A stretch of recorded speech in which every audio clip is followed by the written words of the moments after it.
With all the proliferation of shows on the Food Network, I think people get a sense of how it really operates back here, but it's really not something you can just show on TV to someone until you've worked on a line, until you've ran a restaurant floor.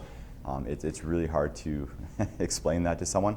In Alberta, I opened 3 brew pubs in the last 4 years, and this will be number 4th brew pub in less than 5 years, which is pretty impressive. You know, opening a new restaurant, you really have to get your team all on the same page. This involves doing a lot of dry runs. So to get this operation up and running, we've had the kitchen going full speed for about 3 weeks. You know, that's 3 weeks of preparing every day, running through the recipes, plating, putting out the food, producing the food, simulating dinner rushes, lunch rushes. And on the front of house, very similar. Not quite as long of a timeline, but to get ready for the opening, we'll run the front of house staff through about 4 or 5 dry runs and really get them used to the systems and the room. And you know, you're bringing a large group of people. For example, we have over 60 people that we brought together for this operation.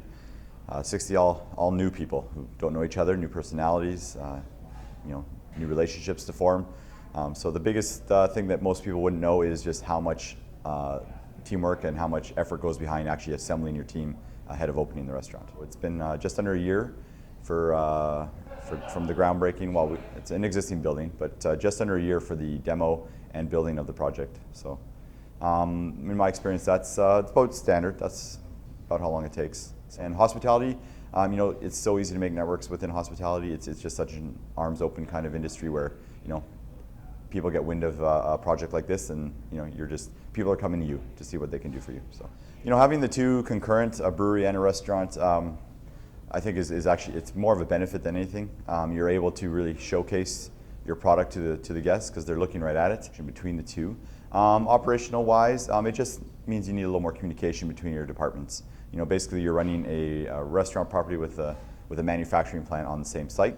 Developing menus is, you know, it sounds like it's a lot of fun. It's actually probably one of the hardest parts about the opening the establishment, especially in a very competitive market like Vancouver. So I found a chef who was really focused on kind of that communal share plate style of food. We're really just trying to create a you know, a menu that's inviting, that's really approachable from a lot of different angles, but also, you know, stepping up above average pub fare as well.